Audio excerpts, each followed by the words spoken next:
آج ہم جس موضوع پر بات کر رہے ہیں نا، اس نے مجھے پچھلے کچھ دنوں سے کافی سوچنے پر مجبور کیا ہے۔ اچھا۔ جی، ہمیں جو مواد ملا ہے ہم۔ اس کے مطابق ہماری جو بات چیت ہوتی ہے اس کا صرف 7% حصہ الفاظ پر ہوتا ہے۔ صرف 7%؟ صرف 7%۔ باقی 93% وہ خاموش زبان ہے جو ہمارا جسم بولتا ہے، ہماری آواز کا اتار چڑھاؤ، یہ سب کچھ۔ بالکل۔ اس کا مطلب تو یہ ہوا کہ میں آج تک اپنی ہر گفتگو میں آدھی سے زیادہ باتیں سن ہی نہیں رہا تھا۔ یہ احساس بالکل درست ہے۔ یہ تو ایسا ہے جیسے کوئی مجھے ایک نئی زبان سکھا رہا ہو جو ہمیشہ میرے سامنے بولی جا رہی تھی اور مجھے اس کا علم ہی نہیں تھا۔ جی، ہم ایک ایسی دنیا میں رہتے ہیں جہاں الفاظ کو بہت زیادہ اہمیت دی جاتی ہے، لیکن اصل کہانی اکثر ان الفاظ کے پیچھے چھپی ہوتی ہے۔ آج ہم جس ماخذ کا جائزہ لے رہے ہیں وہ اسی خاموش زبان کو سمجھنے کا دعویٰ کرتا ہے۔ اور اسے کوئی جادوئی عمل نہیں کہتا۔ نہیں، بلکہ ایک باقاعدہ سائنس کہتا ہے، جسے وہ ذہن پڑھنے کا ہنر کا نام دیتا ہے۔ تو ہمارا مقصد آج ان تکنیکوں کو سمجھنا ہے تاکہ یہ معلوم ہو سکے کہ لوگ جو نہیں کہہ رہے اس کے پیچھے کی کہانی کیا ہے۔ تو آئیے اس کی گہرائی میں اترتے ہیں۔ اس ہنر کا جو پہلا اصول ماخذ میں بتایا گیا ہے وہ ایک ماہر ہینڈرک فوکسیس کا قول ہے۔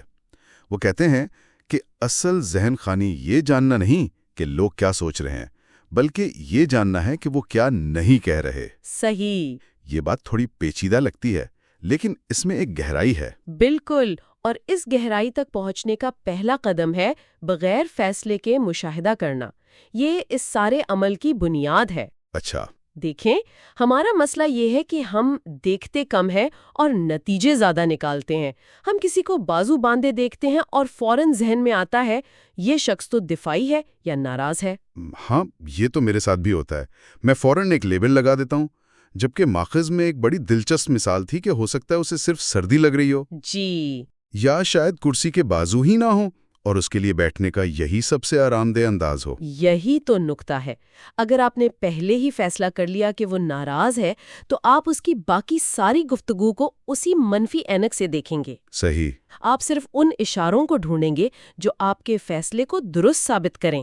اس لیے پہلا اور سب سے مشکل قدم یہ ہے کہ اپنے ذہن کو خالی کر کے صرف ایک کیمرے کی طرح ریکارڈ کرنا ہے، بغیر کسی ایڈیٹنگ کے۔ تو اس کا مطلب ہے کہ ہمیں کسی بھی نتیجے پر پہنچنے سے پہلے ڈیٹا اکٹھا کرنا ہے؟ جی، اسی سلسلے میں بیس لائن کا تصور بہت اہم بتایا گیا ہے، یعنی کسی شخص کا عام حالات میں رویہ کیسا ہوتا ہے، یہ جاننا اتنا ضروری کیوں ہے؟ اس کو سمجھنے کے لیے ایک سادہ سی مثال لیں۔ فرض کریں آپ روز ایک ہی گاڑی چلاتے ہیں، آپ کو اس کے انجن کی عام آواز کا اندازہ ہوتا ہے۔ جس دن اس میں سے کوئی ہلکی سی بھی غیر معمولی آواز آتی ہے، آپ کا دھیان فوراً اس طرف جاتا ہے۔ وہ عام آواز اس گاڑی کی بیس لائن ہے۔ عام طور پر بہت اونچی آواز میں اور ہاتھ ہلا کر بات کرتا ہے، تو یہ اس کی بیس لائن ہوئی۔ بالکل۔ اب اگر وہ دوست کسی دن آپ سے ملے اور بالکل دھیمے لہجے میں ہاتھ باندھ کے بات کریں تو یہ ایک بہت بڑی تبدیلی ہے۔ صحیح۔ اصل معلومات کسی ایک اشارے میں نہیں بلکہ اس شخص کے معمول کے رویے سے اس تبدیلی میں پوشیدہ ہے۔ اچھا۔ اگر ایک ہنسنے بولنے والا شخص اچانک خاموش ہو جائے یا جو شخص ہمیشہ نظریں ملا کر بات کرتا ہے وہ اچانک نظریں چرانے لگے تو یہ وہ لمحہ ہے جہاں آپ کو توجہ دینی ہے۔ تو تبدیلی ہی اصل کہانی بتاتی ہے۔ جی، تبدیلی ہی اصل کہانی بتاتی ہے۔ اچھا، تو ایک بار جب ہم نے یہ فیصلہ کر لیا کہ ہم بغیر کسی نتیجے پر پہنچے صرف مشاہدہ کریں گے اور کسی شخص کی بیس لائن کو سمجھ لیا، تو سوال یہ ہے کہ ہمیں دیکھنا کیا ہے؟ ہمارے جسم کا کون سا حصہ سب سے پہلے سچ بولتا ہے؟ ماخذ کہتا ہے کہ اس کی شروعات چہرے سے ہوتی ہے۔ جی، لیکن ان تاثرات سے نہیں جو ہم دیکھتے ہیں، بلکہ ان سے جو ہم نہیں دیکھ پاتے۔ مائکرو ایکسپریشنز کا ذکر ہے، یہ کیا چیز ہے؟ یہ وہ لاشعوری اور غیر ارادی تاثرات ہیں جو ایک سیکنڈ کے 25ویں حصے کے لیے ہمارے چہرے پر آتے اور غائب ہو جاتے ہیں۔ اتنی تیزی سے؟ جی، انہیں چھپانا یا ان پر قابو پانا تقریباً ناممکن ہے کیونکہ یہ ہمارے دماغ کے جذباتی حصے سے براہ راست جڑے ہوتے ہیں۔ یہ 7 بنیادی جذبات کو ظاہر کرتے ہیں: خوشی، غم، غصہ، خوف، حیرت، ناپسندیدگی اور حقارت۔ یعنی اگر میں اپنے کسی دوست کو مذاق میں کوئی بات کہوں اور وہ ہنس کر کہے کہ کوئی بات نہیں، لیکن اس ایک لمحے کے لیے اس کے چہرے پر غصے یا دکھ کا تاثر آ کر غائب ہو جائے تو اصل سچائی وہ لمحاتی تاثر ہے، نہ کہ اس کے الفاظ۔ بالکل۔ اس کا مطلب تو یہ ہوا کہ وہ تمام لمحے جب مجھے لگا کہ شاید میں نے کچھ غلط تصور کر لیا، وہ دراصل سچ تھے۔ بہت زیادہ امکان اسی بات کا ہے۔ یہی وہ لمحات ہیں جو الفاظ اور حقیقت کے درمیان کا فرق واضح کرتے ہیں۔ ان کو پہچاننے کے لیے کافی مشق کی ضرورت ہوتی ہے، لیکن یہ سب سے قابل اعتماد اشاروں میں سے ایک ہے۔ چہرے کے بعد ماخذ آنکھوں کی بات کرتا ہے، لیکن یہاں معاملہ تھوڑا پیچیدہ ہے نا؟ جی، نظریں ملانا اعتماد کی علامت بھی ہو سکتا ہے اور کسی کو چیلنج کرنے کا اشارہ بھی۔ اور نظریں چرانا شرمندگی بھی ہو سکتی ہے، جھوٹ بولنے کی نشانی بھی، یا ہو سکتا ہے کہ وہ شخص صرف شرمیلا ہو۔ تو پھر ہم فرق کیسے کریں گے؟ وہی بیس لائن والا اصول یہاں بھی لاگو ہوتا ہے۔ کسی ایک لمحے پر فیصلہ کرنے کے بجائے رویے میں تبدیلی کو نوٹ کریں۔ اچھا، اگر کوئی شخص پوری گفتگو میں آرام سے نظریں ملا رہا ہے، لیکن ایک خاص سوال پر، جیسے تم اس دن کہاں تھے، وہ اچانک نظریں چرانے لگے یا پلکیں تیزی سے جھپکانے لگیں، تو وہ لمحہ اہم ہے۔ بالکل، وہ لمحہ اہم ہے۔ یہ اس بات کا اشارہ ہے کہ اس سوال نے اس کے اندر کوئی جذباتی رد عمل پیدا کیا ہے۔ یعنی ایک اشارے کو الگ سے نہیں دیکھنا بلکہ پوری گفتگو کے تناظر میں دیکھنا ہے۔ جی، اچھا، ماخذ میں ہاتھوں کو جسم کا سب سے سچا حصہ کہا گیا ہے، ایسا کیوں؟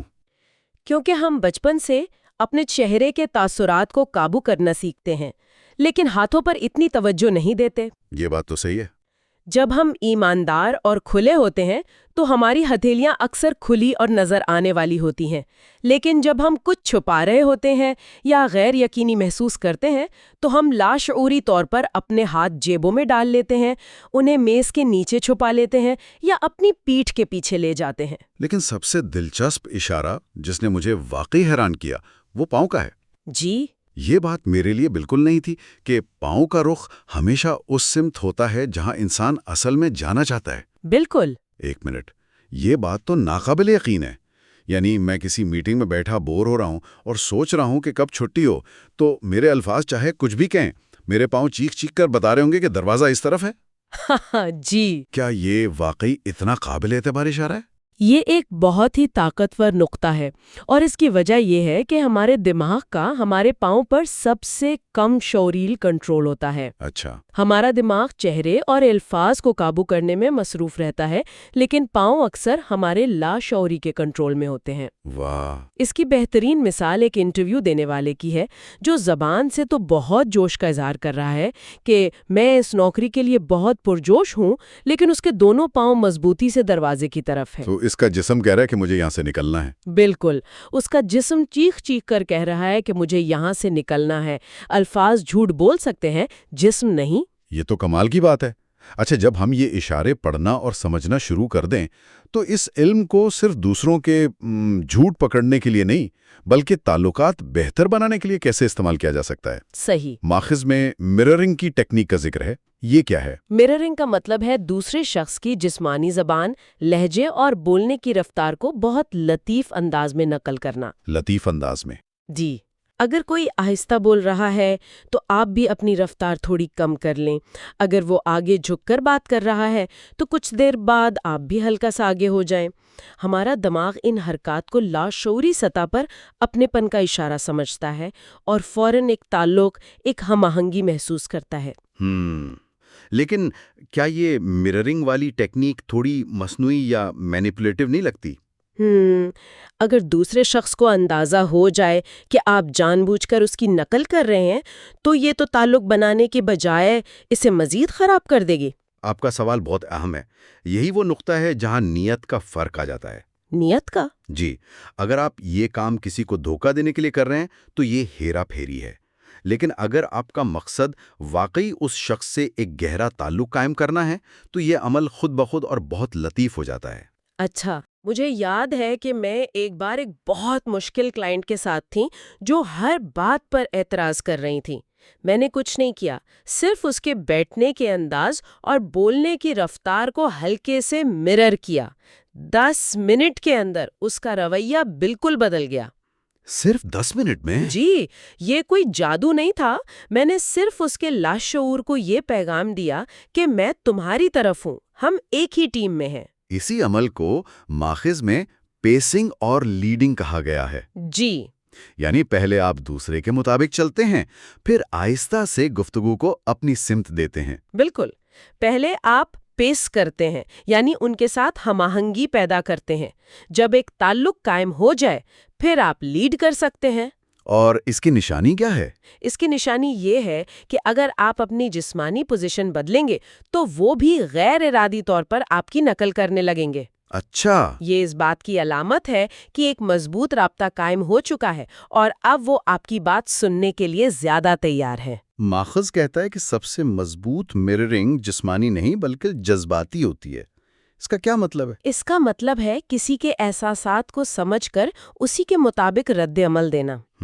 اگر کوئی اپنی پریشانی کا ذکر کر رہا ہے تو صرف یہ کہنا کافی نہیں کہ سب ٹھیک ہو جائے گا، بلکہ ان کے لہجے میں موجود فکر کو محسوس کرنا اور اپنے جواب میں ہمدردی دکھانا، جیسے میں سمجھ سکتی ہوں کہ یہ آپ کے لیے کتنا مشکل ہوگا۔ یہ گہرا تعلق، احترام اور اعتماد پیدا کرتا ہے۔ جی، یہ بتاتا ہے کہ آپ صرف سن نہیں رہے بلکہ سمجھ بھی رہے ہیں۔ اب بات کرتے ہیں الفاظ اور جسمانی زبان کے تضاد کی۔